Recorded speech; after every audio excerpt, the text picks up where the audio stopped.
Hello दोस्तों, स्वागत करते हैं आपके अपने YouTube चैनल ऐसे ऑफ इंडिया एकेडमी। इस वीडियो में पढ़ने वाले हैं क्लास 10 की साइंस है। पिछले वीडियो में हमने प्रकाश का परावर्तन तथा उसके नियम को पढ़ लिया था। अब आज गोलीय दर्पण के बारे में डिस्कस करेंगे। चलो फटाफट वीडियो को शुरू करते हैं। यदि आप हमारे चैनल पर नए हैं तो हमारे चैनल को सब्सक्राइब कर वीडियो को लाइक कर दें। दोस्तों, आज की हमारी हेडिंग है गोलीय दर्पण।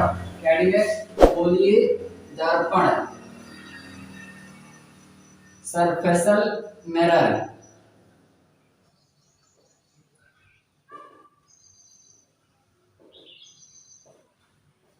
अब देखो दोस्तों, गोलीय दर्पण मतलब जैसे गोला होता है। याद रहे, एक गोला कैसा होना चाहिए? खोखला गोला। खोखला गोला समझते हो ना, मतलब अंदर का स्थान जो वो खाली हो। तो अगर इस खोखले गोले को हम किसी एक साइड से समझो, मान कहे तो आगे से चाहे इधर से अगर ऐसे काट लें या फिर इस साइड से काट लें तो जो इस बचता है भाग, इसी को बोलते हैं क्या? दर्पण। लेकिन अभी दर्पण नहीं बना। दर्पण बनने के लिए इसे हम एक साइड से क्या करते हैं? पेंट देते हैं। और इसे पेंटते किससे हैं? तो लाल ऑक्साइड से। किससे पेंटते हैं? लाल ऑक्साइड से। ऑक्साइड। तो यहां से अगर हम समझे तो जो गोलीय दर्पण है वो किसी, जो गोलीय दर्पण ही तो है, ये किसी खोखले गोले का एक कटा हुआ भाग होता है ना। अगर गोलीय दर्पण बनेगा कैसे? ऐसे बनेगा। यहाँ से इस साइड क्या होगा? कलई क्या होगा? पेंटा होगा। देखो सुनो, और देखो, तो इसे हम कैसे डिफाइन करेंगे गोलीय दर्पण? गोलीय गोले का एक कटा हुआ भाग होता है। ये भाग कैसे हो? आगे वाला हो, इस साइड वाला ऐसे, यहाँ से इस साइड पेंटा हो या फिर अंदर से पेंट दिया गया हो सकता है ना ऐसे। तो देखो, गोलीय दर्पण कितने प्रकार के होते हैं? दो प्रकार के। एक तो जो अंदर से पेंटा हो, एक जो कहां से पेंटा हो? बाहर से। आप समझो। तो अभी इनके प्रकार आगे बढ़ते हैं। अगर समझो तो हम कोई पूछेगा कि गोलीय दर्पण किसे कहते हैं? गोलीय दर्पण किसी कांच के खोखले गोले का, किसी कांच के खोखले गोले का कटा हुआ भाग होता है। कटा हुआ क्या होता है? भाग होता है, जिसके किसी एक पृष्ठ पर, समझो, किसी एक पृष्ठ पर लाल ऑक्साइड का पेंट अथवा कलई किया होता है। अथवा क्या होता है? कलई किया होता है। कलई मतलब पेंट होता है, ठीक है। कलई मतलब पेंट होता है, कलई किया होता है। समझे ना? गोलीय दर्पण किसी कांच के खोखले गोले का कटा हुआ भाग होता है, जिसके किसी एक पृष्ठ पर लाल ऑक्साइड का पेंट अथवा कलई किया होता है। अब इसकी डेफिनेशन लिख देते हैं।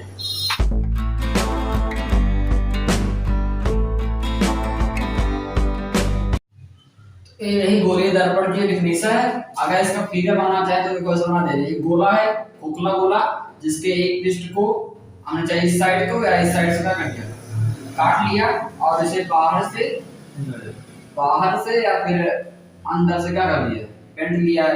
अगर इससे अंदर से पेंट लें तो दो प्रकार का दर्पण हुआ। कौन कौन सा?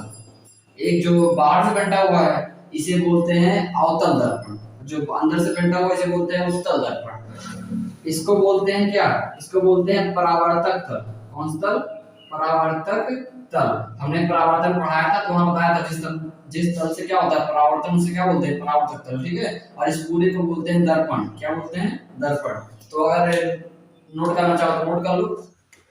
दोस्तों, पढ़ते हैं गोलीय दर्पण के प्रकार। गोलीय दर्पण जो होता है दो प्रकार का होता है। कितने प्रकार का? दो प्रकार का। पहला अवतल दर्पण। कौन सा दर्पण? अवतल दर्पण, कॉनकेव मिरर। Concave mirror. और दूसरा कॉन्वेक्स मिरर, उत्तल दर्पण। कौन सा? उत्तल दर्पण, कॉन्वेक्स मिरर। Convex mirror. अब समझो यहां से इन दोनों दर्पण में क्या अंतर है। देखो, अगर अवतल दर्पण होता है तो उसमें जो परावर्तन होता है, ऐसे मान लो एक गोला है, कटा हुआ भाग। अगर हमने इसके बाहर पृष्ठ को पेंट दिया, क्या कर दिया? बाहरी पृष्ठ को पेंट दिया, तो प्रकाश जब इस पे टकराएगा तो यहाँ परावर्तन हो जाएगा ना, अपने माध्यम में लौट जाएगा। तो अगर प्रकाश होता है उसका परावर्तन गोलीय दर्पण जो होता है इसके भीतरी पृष्ठ से, समझो भीतरी तो समझ रहे हो ना, अंदर वाले पृष्ठ से। अगर भीतरी पृष्ठ से होता है तो उसे बोलते हैं कौन सा दर्पण? अवतल दर्पण, ठीक। और अगर प्रकाश का परावर्तन गोलीय दर्पण मतलब गोलीय दर्पण होता है उसके बाहरी पृष्ठ से, अगर मान लीजिए इधर से पलटा हो देखो तो क्या होगा, प्रकाश आएगा इससे टकराएगा तो वापस उसी माध्यम में लौट जाएगा। तो देखो यहाँ गोलीय दर्पण से प्रकाश का परावर्तन बाहरी पृष्ठ से हो रहा है, इसे बोलते हैं कौन दर्पण, उत्तल दर्पण। और अगर इसके अंदर से होता है तो क्या बोलते हैं, अवतल दर्पण। गोलीय दर्पण दो प्रकार के, अवतल दर्पण, उत्तल दर्पण। अगर प्रकाश का परावर्तन दर्पण के अंदर वाले पृष्ठ से, अंदर वाले से तो बोलते हैं अवतल दर्पण, और जब बाहर वाले से होता है तो क्या बोलते हैं, उत्तल दर्पण। ठीक, कॉनकेव मिरर, कॉन्वेक्स मिरर। अब इसे एक एक पढ़ते हैं अलग अलग। तो गोलीय दर्पण कितने प्रकार का होता है, दो प्रकार का। गोलीय दर्पण दो प्रकार का होता है, दो प्रकार का होता है, प्रकार का होता है। नंबर एक कौन सा, नंबर एक उत्तल दर्पण, सॉरी अवतल दर्पण, कोई पढ़ो तो सही, अवतल दर्पण, अवतल दर्पण। नंबर उसका क्या बोलते हैं, convex, concave mirror, concave mirror, समझो इधर।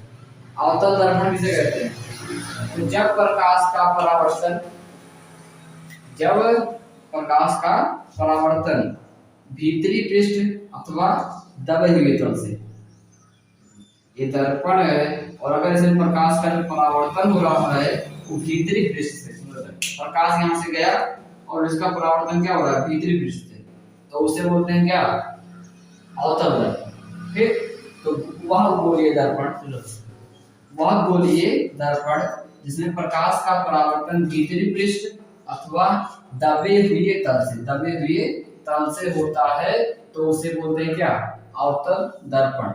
लिख देते हैं, वह गोलीय दर्पण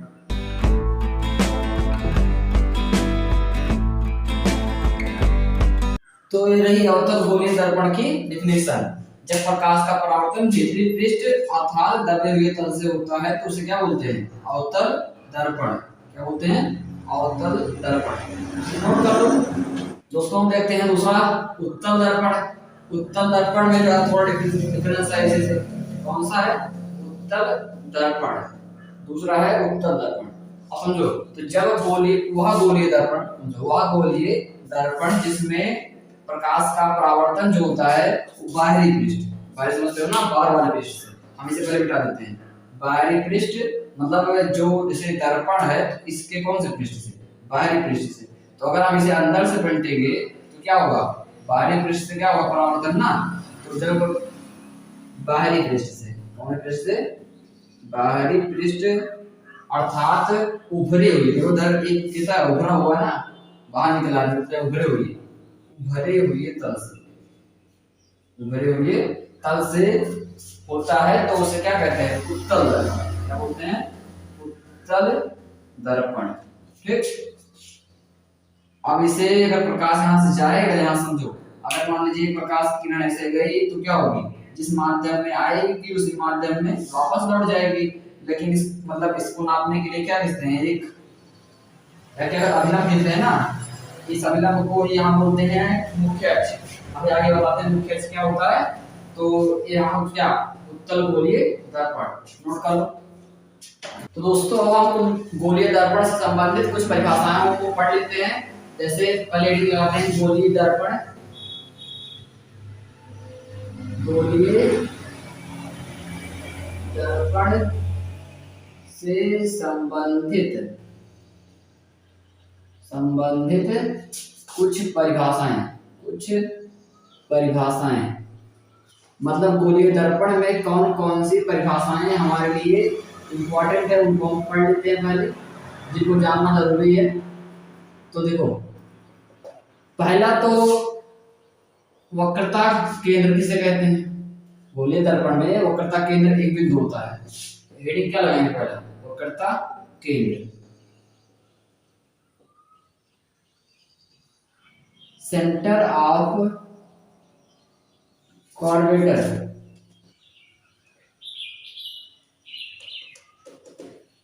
अब समझो तो वक्रता केंद्र किसे कहते हैं, तो वक्रता केंद्र जैसे समझो ये जो गोलीय दर्पण था अभी बनाए थे हमने, दर्पण था, तो जब एक गोलीय दर्पण है तो इसका एक वक्रता केंद्र होता है, एक गोलीय दर्पण का एक वक्रता केंद्र होता है। अब समझो मान लो एक गोलीय दर्पण है तो कुछ देर पहले ये क्या था, पूरा एक गोला था कि नहीं। अब देखो इस जब एक गोला था और कैसा गोला था, खोखला गोला, जैसे बॉल देखे हो बॉल ना, उसके अंदर क्या रहता है, खोखला रहता है। तो अब देखो इसके अंदर जब एक गोला था जिसका कोई केंद्र रहा होगा, सेंटर देखो ना, कोई सेंटर रहा होगा, सेंटर रहा होगा, केंद्र रहा होगा ना। अब इसी केंद्र को हम इस दर्पण के लिए क्या बोलते हैं, वक्रता केंद्र। जो गोलीय दर्पण होता है, जिस खोखले गोले का कटा हुआ क्या होता है, भाग। गोलीय दर्पण जिस खोखले गोले का कटा हुआ भाग होता है, उसके जो केंद्र होते हैं, उसके केंद्र को वक्रता केंद्र कहते हैं। सिंपल है ना, तो इसे लिख लेते हैं पहले। अगर इसके चित्र की बात करें तो एक गोलीय दर्पण है, और चाहे उत्तर हो चाहे अवतल हो। आप देखो मान लो ये उत्तर वाला है, उत्तर वाला होगा तो ऐसे कटा होगा कि नहीं। अब देखो इस एक पूरा एक गोला होगा ना, तो जिस गोले का ये भाग होगा, जिस गोले क्या होगा भाग, उसके जो केंद्र होंगे, सेंटर, उसी को क्या बोलते हैं, इसका वक्रता केंद्र। और वक्रता केंद्र को हम हमेशा सी से प्रदर्शित करते हैं। तो हम इसको एक पूरा ना बना के सिर्फ यही समझो कि ये क्या है, वक्रता केंद्र। ये क्या है, इसका वक्रता केंद्र। और इसका बात करें तो इसके देखो एक पूरा इस साइड से गोला होगा, तो इसका वक्रता केंद्र कहाँ होगा, ये साइड में ना, यहाँ पे ही होगा। मतलब ये जो गोला होता है, पूरा गोले का जो केंद्र होता है वही उस दर्पण का वक्रता केंद्र होता है। और वक्रता केंद्र को हम सी से प्रदर्शित करते हैं, जिससे क्योंकि जो सेंटर आया तो लिखते हैं सी से। तो यहाँ लिखते हैं वक्रता केंद्र को करते हैं। अब देखो अब इसे नोट कर लो। अब देखते हैं अगले वक्रता त्रिज्या। क्या देखते हैं, वक्रता त्रिज्या, रेडियस ऑफ कर्वेचर। त्रिज्या, रेडियस, और ADIUS, रेडियस ऑफ कर्वेचर। अब देखो गोलीय दर्पण जिस खोखले गोले का कटा हुआ भाग होता है, उसकी जो त्रिज्या होती है, रेडियस। समझो मान लो गोलीय दर्पण होता है जिस खोखले गोले का कटा हुआ भाग होता है, उसके जो केंद्र होते हैं उसको वक्रता केंद्र कहते हैं। और गोलीय दर्पण जिस खोखले गोले का कटा हुआ भाग होता है, उसकी जो त्रिज्या होती है, वो रेडियस। समझो मान लो एक गोला है, तो इस गोले का अगर हमने ये भाग काट लेते थे तो ये क्या होता था, ये होता था गोलीय दर्पण। लेकिन अगर पूरा गोला था तो इस गोले के अगर केंद्र है तो केंद्र से त्रिज्या भी होगी नहीं। हर एक गोले की त्रिज्या होती है, रेडियस। अब समझो यहाँ से, तो ये जो यहाँ की रेडियस होगी, ये क्या होगी, रेडियस होगी ना। तो अगर इस गोलीय दर्पण को काट लेंगे, समझो यहाँ से काट लेंगे तो क्या बनेगा, इसी बचेगा ना। तो इसकी जो त्रिज्या होगी, इसी का बोलते हैं, इसी को बोलते हैं वक्रता त्रिज्या। और वक्रता त्रिज्या को कैपिटल R से प्रदर्शित करते हैं। तो हम लिख सकते हैं कि गोलीय दर्पण जिस खोखले गोले का क्या होता है, कटा हुआ भाग होता है, उसकी जो त्रिज्या होती है उसको क्या बोलते हैं, वक्रता त्रिज्या। उसकी त्रिज्या को क्या बोलते हैं, उसकी त्रिज्या को वक्रता त्रिज्या कहते हैं। और इसे किससे प्रदर्शित करते हैं, कैपिटल R से प्रदर्शित करते हैं। अगर फिगर की बात करें तो फिगर बना लो, देखो फिर से बना दे रहे हैं बात। ये गोलीय दर्पण है, ऐसे इस गोलीय दर्पण का जो कटा हुआ भाग होगा, इसका पूरा गोला होगा, यहाँ से ऐसे होगा ना। इसका जो यहाँ केंद्र होगा, सेंटर, वक्रता केंद्र सी ना। आप देखो यहाँ से यहाँ तक जो त्रिज्या होती है, इसी को बोलते हैं क्या, वक्रता त्रिज्या। तो वक्रता त्रिज्या को हम कैसे डिनोट करते हैं, कैपिटल R से। ये क्या होगा, कैपिटल R। इसको मिटा देते हैं पूरा, तो ये क्या होगी, वक्रता त्रिज्या। नोट कर लो। अगली हेडिंग लगाते हैं तीसरी, दर्पण का ध्रुव। दर्पण का ध्रुव, ध्रुव को वैसे पोल कहते हैं, तो pole of mirror, pole of mirror. अब बताओ, तो इसका प्रतीक क्या होगा, ध्रुव का। ध्रुव को हम P से डिनोट करते हैं ना, पोल ऑफ मिरर, मिरर। अब गोलीय दर्पण मतलब दर्पण का ध्रुव किसे कहते हैं, जो गोलीय दर्पण होता है। चलो इसको जो होता है यहाँ से यहाँ तक, इसे बोलते हैं परावर्तक तल। बताया ना कि अगर जो मतलब जिस तल से क्या होता है परावर्तन से क्या बोलते हैं परावर्तक तल। जब परावर्तन पढ़ाया था बताया था ऐसे तल था नीचे पेंटागोन था तो इसे क्या बोलते थे परावर्तक तल। तो ये क्या है ये भी क्या है परावर्तक तल है। तो गोलीय दर्पण के परावर्तक तल जो है गोलीय दर्पण के परावर्तक तल के मध्य बिंदु को मतलब जो मध्य वाला बिंदु होता है इसके मध्य बिंदु कौन है इसका मध्य बिंदु यही होगा ना। नाप नहीं सकते मतलब समझ लो कि मध्य बिंदु दो है। तो गोलीय दर्पण के परावर्तक तल कौन सा तल है परावर्तक गोलीय दर्पण के परावर्तक तल के मध्य बिंदु को दर्पण का क्या कहते हैं ध्रुव। ये क्या है दर्पण का ध्रुव इसका प्रतीक क्या होता है P। ये क्या होगा इसका P से डिनोट करते हैं। तो इसके डेफिनेशन लिख दें दर्पण। और इसका अगर प्रतीक देखें तो इसे हम किससे प्रतीक मतलब इसको किससे डिनोट करते हैं P से ना। तो इसे किसे मतलब दर्पण के ध्रुव को इसे P से प्रदर्शित करते हैं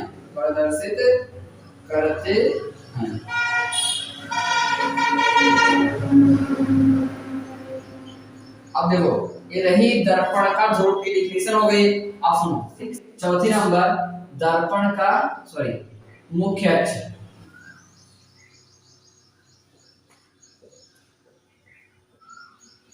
प्रिंसिपल एक्सिस।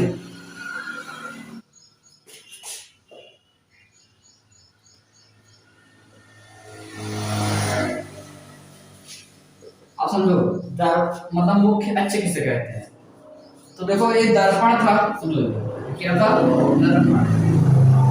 दर्पण के परावर्तक तल के मध्य बिंदु को क्या बोलते हैं दर्पण का ध्रुव। वही होता है ना पता है ये क्या है दर्पण का ध्रुव। और गोलीय दर्पण जिस खोखले गोले का कटा हुआ भाग होता है उसके जो केंद्र होते हैं उसे क्या बोलते हैं वक्रता केंद्र। और यहाँ वक्रता केंद्र से अगर हम ध्रुव को मिलाएं तो यहाँ तक की जो दूरी होती है इसको क्या बोलते हैं वक्रता त्रिज्या कैपिटल R बताया मैंने। इसे क्या बोलते हैं कैपिटल R वक्रता त्रिज्या ना। और जो ये रेखा है इस रेखा को जो खींचे हैं इसी को ही बोलते हैं मुख्य अक्ष। तो दर्पण के वक्रता केंद्र तथा ध्रुव को मिलाने वाली रेखा जो होती है इसे क्या बोलते हैं मुख्य अक्ष। इसको हम क्या बोलेंगे मुख्य अक्ष। अब देखो समझ में आया होगा ना कि दर्पण का मुख्य अक्ष क्या है। दर्पण के वक्रता केंद्र तथा ध्रुव को जो मिलाते हैं जो रेखा होती है इसे क्या बोलते हैं मुख्य अक्ष। तो इसके डेफिनेशन कर लेते हैं। तो ये रही मुख्य अक्ष की डेफिनेशन। दर्पण के वक्रता केंद्र तथा ध्रुव को मिलाने वाली रेखा होती है उसे क्या बोलते हैं मुख्य अक्ष प्रिंसिपल एक्सिस।